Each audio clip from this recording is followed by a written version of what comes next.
I've just returned back to the studio after witnessing the India-Australia match at the very gorgeous Chepauk Stadium in Chennai. India has, of course, started the tournament on a winning note from what looked like a very precarious position. For Australia, though, there are still a few concerns that the team will have to address before they get ready to face another very daunting challenge in South Africa. That's in their second match later this week. So what are our 5 takeaways from this encounter? Now, much like we predicted, and Captain Rohit Sharma also hinted, India went ahead by fielding a 3-spin attack. Predictably so. And they wreaked havoc on the Aussie batting lineup. Jadeja and Kuldeep are proving to be a handful to deal with. Their pace and the consistent lengths continue to trouble the Aussie batters.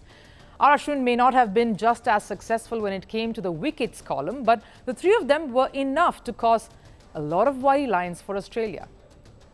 Now, if we just take a look at what happened when Rohit brought on the 3 spinners at one stretch, you'll see the underlying story here. At the 12th over, that's when spin started with the 3 of them in tandem. Australia were pretty all right at 54 for 1. And by the 30th over, that's when all the spinners wrapped up before the pacers again came in. Siraj came in. They ended up being 119 for 5. That's all just Jaddu, Kuldeep and Ashwin. They were tottering at 119 for 5. So for the 18 overs of spin that they faced, Australia only managed to score 65 runs. That's paltry, at a rate of 3 per over, and lost 4 wickets in the process. This is a clear indication that spin will definitely hold the key in these conditions as far as India is concerned. The conditions in Chepauk are, of course, more conducive probably, but as a long tournament goes on in the subcontinent and it wears on, so will the pitches, as we know. The other takeaway, of course, as you can see, is Virat Kohli. When we talk of performances against Australia, can the mention of Virat be any far behind? The man has exemplified what batting under pressure truly is. He loves a good challenge, we already know that, and what he repeatedly proves is that he's an even better batter when it comes to performing under pressure. Now, why do we say this? If you just look at the numbers of Virat while he's batting first compared to while he's batting second, you know that he's unstoppable. These are his numbers when India has actually won. Batting first, 72 innings, an average of 60 is highly commendable. And he's also obviously contributed at a healthy average there at number 3, his highest being 166. But when he's batting second in India's wins, an average close to 90 is just incredible. That's why he's key to India's fortunes at a 400-plus World Cup.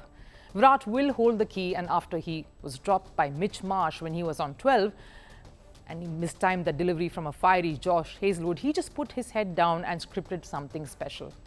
And this is why he's regarded the best in the business. When we just compare his numbers to some of the best who've also been match winners while chasing, when under pressure, while they perform. Virat Kohli, 5,517 runs there, is surpassed some of the best there, like Sachin Tendulkar, his own predecessor, 5,490. Ricky Ponting, his own teammate, Rohit Sharma, sits there. And of course, Jacques Kallis, a massive super all-rounder who are potential match winners. And his opposition, of course, agrees that when Virat is at the crease, it's always game on. The other man who sort of gave Virat company and shepherded that run chase, the man who's truly played a stunningly mature knock, has been Rahul. He's proved that, much like the team's coach, Rahul Dravid, who was the wall of the Indian lineup during those times, Rahul is steadfastly proving to be the Mr. Reliable of the Indian dressing room. Stepping forward at the right time in the biggest tournament of his life, coming back from injury. To think he was taking a shower when wickets tumbled and he had to rush out to try and steady the ship and stay focused and block everything out. He says Virat Kohli told him to bat like he would if he was playing Test cricket. And he applied himself in here just beautifully. Now that's how, if you look at how he paced his innings and how he built it, that's how he went about it.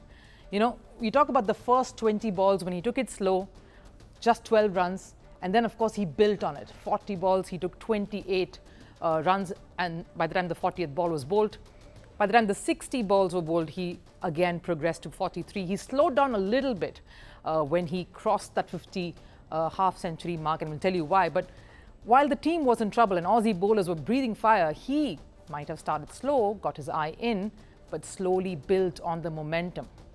But a little after that, Australia too lost their zing, and all the pressure that they had managed to build on the famed Indian batting lineup at the start just whittled away. And the most oddest expression was, of course, the one Rahul gave after he timed the winning runs to a 6. He said later he wanted to hit a 4 and then a 6 so he could get to 100. But I guess we'll have to just settle for a win.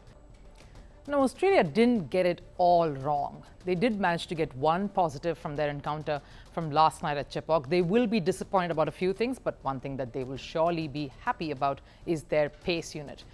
Mitchell Starc and Josh Hazlewood at the top breathed fire.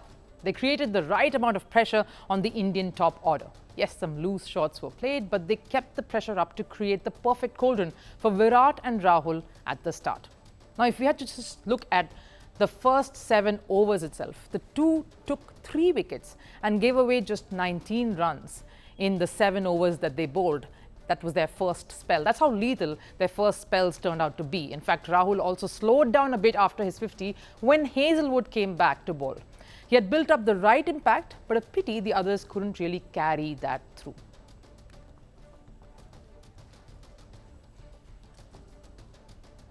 And the final takeaway for me from that match yesterday is the World Cup coming alive. Amongst all talk of this possibly being the last ODI World Cup that we will witness and some very empty stands in the last few games, the World Cup witnessed its first full house and in Chepauk. A ticket capacity of 37,000 and close to 34,000 came and stayed even when India was in trouble.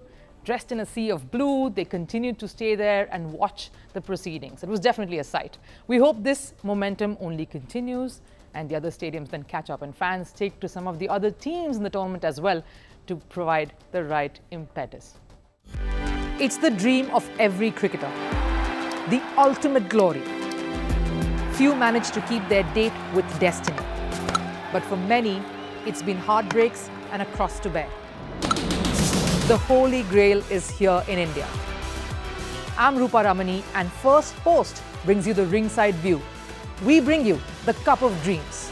Cricket World Cup coverage like never before.